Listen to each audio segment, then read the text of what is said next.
Olá, está começando o Cinepódium, um programa feito com os 5 filmes mais votados em nossa página www.tv.nesp.br/Cinepódium. E esta semana o tema é ditadura militar. Em 1º de abril de 1964, um golpe de Estado tirou do governo João Goulart e instaurou o poder militar. Era o início da ditadura militar, dos anos de chumbo, de mortos, desaparecidos e sonhos de revolução. A luta contra a ditadura foi tema de filmes como Zuzu Angel, Batismo de Sangue e de documentários como Que Bom Te Ver Viva, Cabra Marcado para Morrer, além de minisséries como a global Anos Rebeldes. Cuidado que ela atira!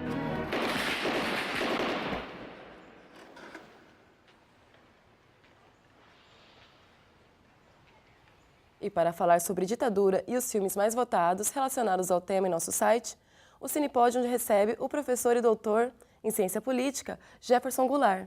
Professor, bem-vindo ao Cinepódium. Agradeço o convite, é um prazer. Prazer é nosso em recebê-lo. Professor, eu gostaria de saber um pouco mais sobre esse tema tão difícil da nossa história, que é a ditadura militar. Ele é um tema difícil pelas cicatrizes, pelas marcas que ele deixou até os dias de hoje e pelo fato de ter interrompido uma experiência democrática que havia se iniciado em 1964, quando o Brasil teve a sua primeira iniciação num sistema que nós podemos chamar de democrático, com liberdades individuais, coletivas, algum nível de organização sindical, eleições periódicas. No entanto, os setores mais conservadores da sociedade brasileira, numa aliança civil e militar, promoveram um golpe que interrompeu essa experiência, substituiu um governo legal, legítimo, por um regime militar, com participação de uma parcela da elite civil brasileira e, é preciso reconhecer também, com um amplo apoio social de alguns segmentos que, à época, consideravam que era importante impedir que o Brasil passasse por uma experiência de orientação, de inspiração socialista. No clima da Guerra Fria, de acelerada polarização ideológica que marca aqueles tempos, o golpe foi uma solução não tão incomum na nossa tradição política e mesmo no continente latino-americano. Muitas questões de natureza política controversa, polêmica, foram resolvidas à base de intervenções militares. E essa experiência inaugurou um sistema autoritário que durou no Brasil 21 anos, que representou a impossibilidade da sociedade se manifestar, se organizar, e custou muitas vidas de um número significativo de pessoas que se dedicaram à causa democrática e à contestação de um regime ilegítimo, e deixou profundas marcas, tanto do ponto de vista da organização econômica do país, do seu desenvolvimento social e de interrupção dessa experiência democrática que eu me referi, que havia se iniciado algumas décadas antes, na medida em que nós passamos por um período nebuloso da história. De ruptura em relação ao processo democrático. Exatamente, de ruptura em relação ao processo democrático, de suspensão de garantias, direitos básicos dos indivíduos, dos grupos organizados, de tal forma que a sociedade brasileira foi duramente penalizada por um regime totalitário. E em relação ao que você faz sentir ainda hoje em dia, porque a ditadura ainda ela é recente no Brasil. A primeira eleição direta pós-ditadura, ela vem coisa de 25 anos atrás, né? 22 anos atrás. O primeiro presidente eleito pós-ditadura foi Fernando Collor de Mello. E como essa ditadura ainda se faz sentir hoje no Brasil, em termos institucionais e da própria sociedade, no dia a dia? Eu diria que sob vários aspectos. O primeiro, e talvez um dos mais expressivos traumas desse período da ditadura, diz respeito à experiência direta, pessoal, vivida pelos militantes políticos que foram perseguidos, mortos, torturados e pelas famílias dessas vítimas. Não por acaso, esse é um tema recorrente na agenda do Brasil. Nós tivemos várias medidas institucionais no sentido de tratar desse tema, mas ele continua sendo muito controverso, muito combatido pelos setores mais conservadores. por vozes ainda muito reacionárias das Forças Armadas e, atualmente, ele aparece na forma de um ajuste de contas em meio à constituição e funcionamento da Comissão da Verdade, constituída pela Presidência da República, que visa exatamente esclarecer a forma, o desfecho, o paradeiro de muitos desses desaparecidos e o impacto que isso teve na vida pessoal, familiar, social, profissional dessas pessoas. Além desse grupo, é evidente que a ditadura representou um trauma do ponto de vista da experiência libertária que a sociedade brasileira viveu e ainda vive e tenta construir.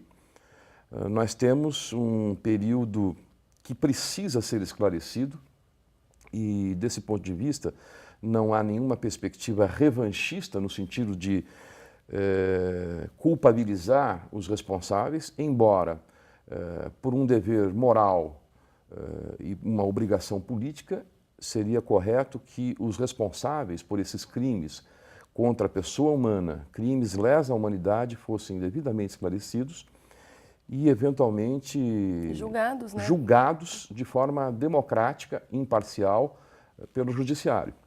Infelizmente, isso não tem sido possível porque há uma interpretação jurídica segundo a qual a Lei da Anistia de 1979 impede que os responsáveis por esses crimes, sobretudo aqueles que agridem a pessoa humana, sejam responsabilizados e julgados. A existência e o funcionamento da Comissão da Verdade atualmente é um passo muito positivo no sentido de que nós resgatemos essa memória e possamos esclarecer à sociedade brasileira o alcance dessa intervenção autoritária que se praticou, o terrorismo de Estado que atingiu a sociedade brasileira. Foi uma guerra civil, né? Velada, de certa forma. Ela foi mais do que uma guerra civil porque ela foi uma intervenção operada por agentes do Estado. Por isso ela é a mais grave.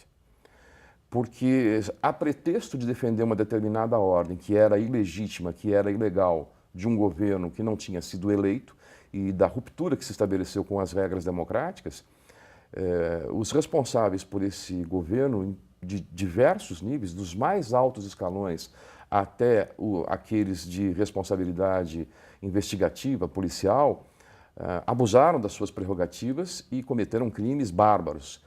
A sociedade brasileira de tortura, merece... de violência sexual, de violência sexual, violência psicológica, tortura de toda ordem, impedimento de que as pessoas exercessem as suas atividades profissionais, censura à criação cultural, produção artística, censura nas instituições educacionais, aposentadorias compulsórias. Isso representou um trauma muito grande na sociedade brasileira, isso merece o esclarecimento devido e acho que a experiência do Holocausto da comunidade judaica nos ensina muito sobre isso. A comunidade judaica faz questão de rememorar o Holocausto da perspectiva de que ele não pode se repetir.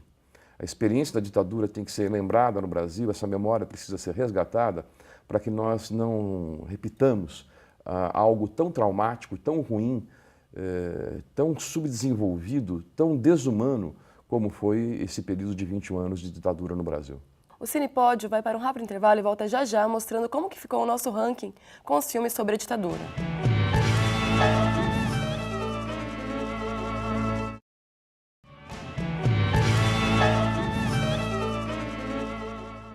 Estamos de volta com o Cinepódio, hoje falando sobre ditadura, com a presença do professor Jefferson Goulart. Jefferson, vamos conhecer o nosso quinto lugar? Pois não. Em quinto lugar ficou o filme Pra Frente Brasil. Em 1970, na época dos anos de chumbo e do milagre econômico, o Brasil vibra com a seleção de futebol na Copa do Mundo sediada no México. Enquanto isso, prisioneiros políticos são torturados por agentes do governo. Jofre Godoy da Fonseca é um pacato trabalhador de classe média, casado e com filhos.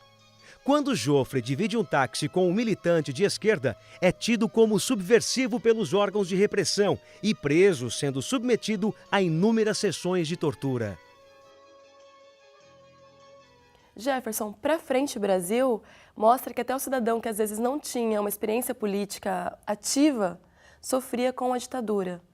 Como que se deu essa coisa de pegar pessoas civis comuns que não pertenciam à guerrilha armada e prendê-los, torturá-los.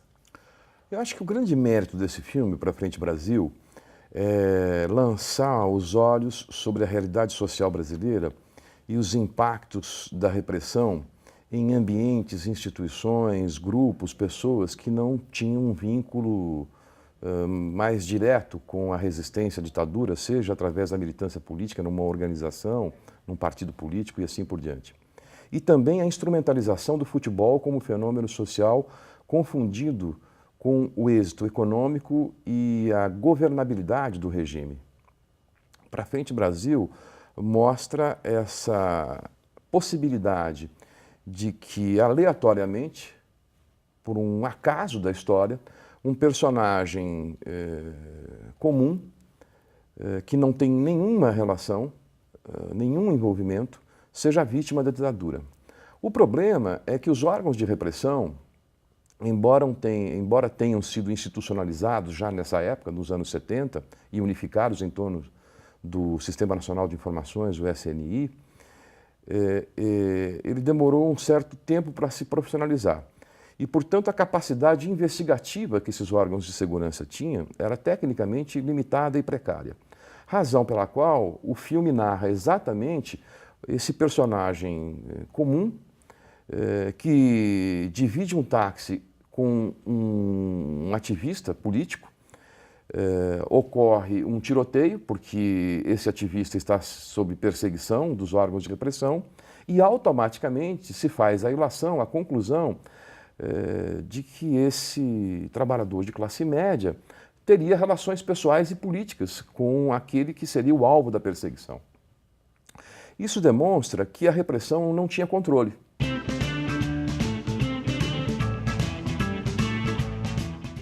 E continuando o nosso tema aqui do nosso ranking, a ditadura, em nossa quarta posição, professor, ficou o filme Ação entre Amigos. Lutando contra o regime militar brasileiro, os amigos Miguel, Paulo, Eloy e Osvaldo são presos pelas forças de repressão em 1971 e torturados durante meses por correia. 25 anos depois, os amigos se reúnem ao tomar conhecimento de que o torturador está vivo. Decidem então sequestrá-lo e matá-lo. Todavia, ao ser capturado, Correia faz uma revelação surpreendente que muda toda a história. O Ação entre Amigos mostra a sede de vingança de quem foi torturado e que perdeu familiares durante esse período conturbado da história brasileira. Jefferson, por que a anistia no Brasil também se deu em favor dos torturadores? Foi uma forma conveniente de preservar a integridade dos algozes. Preciso lembrar que a lei da anistia é de 1979, ainda na vigência do regime militar. E em função de um certo temor do judiciário de que esse tema pudesse despertar uma onda de investigação, de punição desses responsáveis, se fez uma interpretação de que ela era imutável. Portanto, os crimes que foram praticados pelos agentes de Estado estariam prescritos, não poderiam mais ser julgados. Ou seja, a artimanha é exatamente evitar que os responsáveis sejam julgados, colocados no mesmo nível das vítimas da ditadura. Que é uma pena, uma lástima. Lamentável, porque nós não conseguimos esclarecer à sociedade brasileira a participação e o papel daqueles que tinham responsabilidade pela integridade física dos cidadãos brasileiros. E alguns deles até se tornaram candidatos políticos depois na eleição direta, né? Alguns se elegeram, inclusive, para cargos no Executivo e no Legislativo. Talvez um dos casos mais paradigmáticos disso tenha sido o Major Sebastião Curió, que foi eleito deputado federal pelo estado do Pará. E era sabidamente, reconhecidamente, um agente de segurança da ditadura que praticou, liderou, organizou torturas durante a ditadura. Professor, agora vamos conhecer o nosso terceiro lugar aqui no ranking no Cinepódio? Pois não.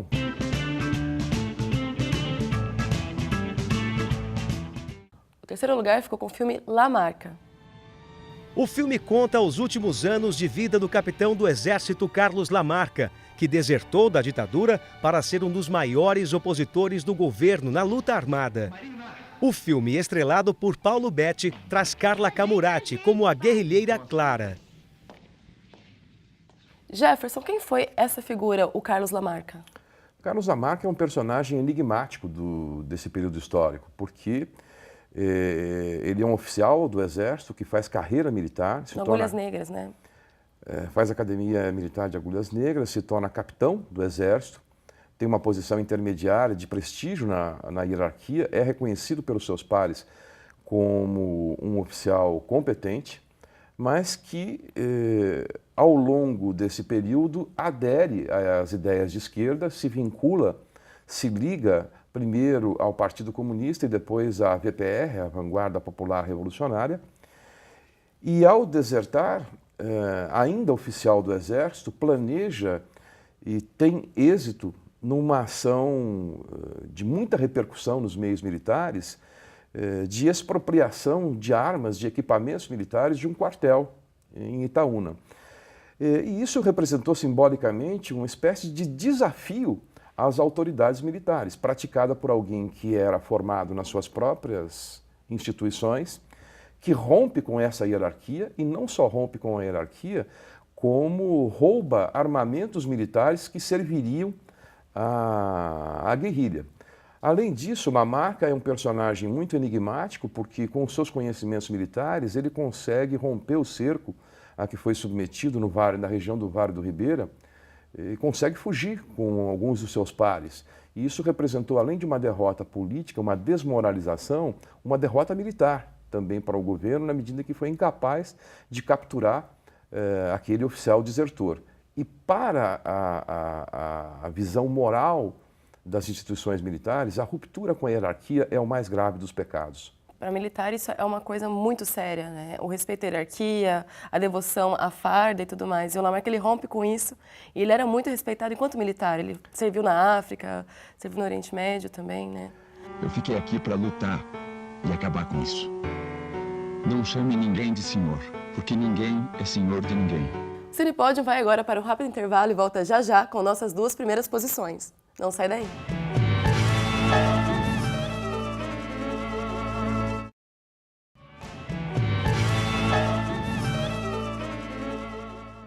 Estamos de volta com o Cinepódio, hoje falando sobre ditadura, com o nosso convidado, o professor Jefferson Goulart. Jefferson, vamos conhecer o nosso vice-campeão? Vamos.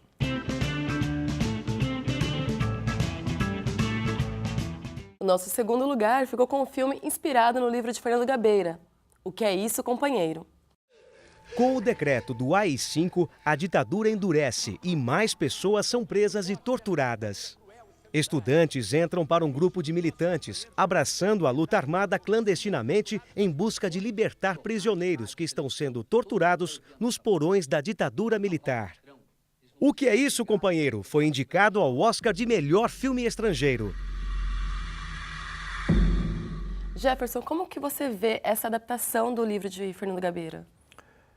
Esse filme, ele segue no rastro de várias obras cinematográficas que têm inspiração literária e que abordam o tema da ditadura. Eu, pessoalmente, não tenho um grande apreço pelo filme, embora ele, tecnicamente, tenha sido bem produzido. Eu acho que o problema maior está basicamente no roteiro e na versão pessoal que o escritor Fernando Gabeira oferece sobre aqueles episódios. Ainda que ele trate de questões que eu considero muito importantes, que é o envolvimento da juventude, da classe média, o ambiente cultural do Brasil naquele momento, mas o filme, ao se reportar à obra literária, ele incorre numa visão talvez excessivamente maniqueísta, segundo a qual o dilema moral que se coloca naquele episódio do sequestro do embaixador americano é um privilégio do torturador, do perseguidor. Como se os militantes dos grupos de esquerda fossem pessoas militarizadas, desalmadas, que não tivessem nenhum compromisso com a vida ou que desrespeitassem qualquer dimensão da dignidade humana. É evidente que um episódio como aquele, praticado por jovens inexperientes, teria uma repercussão enorme. Aquela iniciativa de sequestrar o embaixador norte-americano, ela, inclusive, é pioneira e estimula outras ações similares. E a ação desses militantes, ela é marcada por uma ambiguidade muito grande, envolvendo a conveniência daquele tipo de ato e as suas eventuais implicações mais radicais. Todo o filme é marcado por essa tensão entre a impossibilidade e a possibilidade de negociação.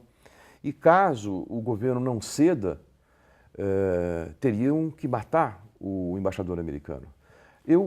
Só que eu gostaria de acrescentar o seguinte: para esses episódios eu gostaria de sugerir numa próxima oportunidade uma abordagem documental que narra esses mesmos episódios, que é o filme do diretor Silvio Darim, que recupera os protagonistas daquele episódio e que contam a sua versão e se recolocam diante daquele dilema moral que foi o sequestro do embaixador.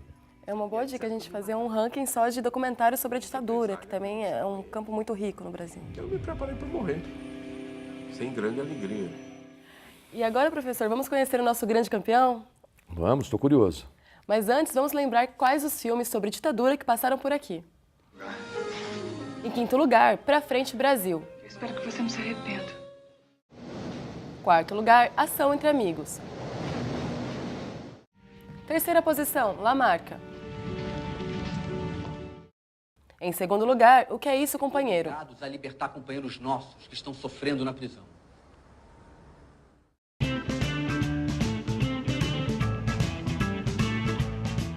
E agora, em primeiro lugar, O Ano em que Meus Pais Saíram de Férias.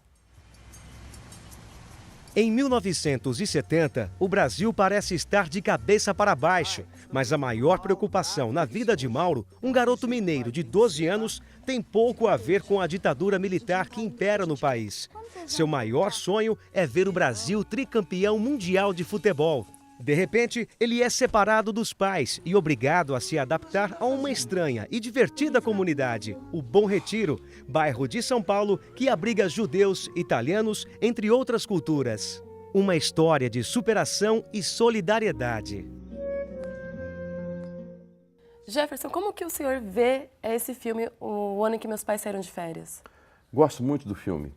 E acho que ele tem uma originalidade em relação a outras obras que tratam do período da ditadura, que o tratamento da questão política, da dimensão pública, dos efeitos da ditadura são mais sutis, eles não são explícitos. A questão da ótica de um menino, né? Exatamente. O Karl Hamburger, que é um diretor que se notabilizou pela produção voltada para o público infantil, tem muita sensibilidade.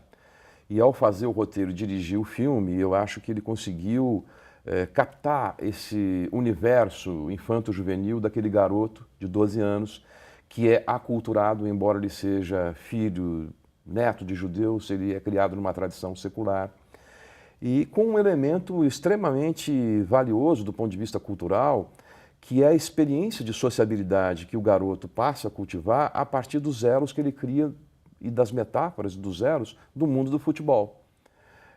O ambiente da Copa do Mundo, a gramática do futebol, a relação com as pessoas, as crianças da sua geração, com os mais velhos, tudo se dá em torno dessa verdadeira catarse coletiva representada pela participação do Brasil na Copa do Mundo. E isso permite a ele se readaptar e reconstruir a sua identidade e lidar com esse trauma que é a separação, a ruptura com os pais num ambiente que lhe é inicialmente muito hostil, porque ele não conhece as pessoas, sequer o seu avô, ele mantinha uma proximidade, uma familiaridade. Situação ainda mais traumática, porque logo que o avô recebe a notícia de que teria que ter a custódia do neto, o avô tem um ataque cardíaco e morre. O avô sequer consegue cuidar do garoto. E ele se vê diante de um mundo que é desafiador, que é absolutamente fora do seu controle. A linguagem do futebol é que lhe permite sobreviver àquela diversidade toda. É um filme que eu não só recomendo, mas acho que é uma das principais formas de tratamento do mundo privado no ambiente da ditadura. Em geral, os filmes sobre a ditadura falam da tortura, da repressão, dos órgãos de perseguição, dos ideais políticos e assim por diante. Este filme em particular, ele mergulha no universo privado e nos efeitos que essa ausência de liberdade causa na vida privada das pessoas, em particular de um garoto. Sim. E o senhor gostou do nosso ranking? Gostei. Se me Mudaria fosse alguma oferecido posição? esse cardápio, eu provavelmente votaria também em primeiro lugar no filme do Karl Hamburger. Professor, eu gostaria de agradecer a presença aqui no Cinepódio. Prazer foi todo meu. É sempre muito agradável falar sobre cinema e política e as duas coisas juntas. Ainda mais um programa tão agradável como o Cinepódio. Obrigada. O Cinepódio está chegando ao fim, mas eu gostaria que vocês entrassem em nosso site e votassem em nosso próximo ranking. www.tv.nesp.br/Cinepódio. Até o próximo! Caminhando e cantando e seguindo a canção, somos todos iguais, braços dados ou não, nas escolas, nas ruas.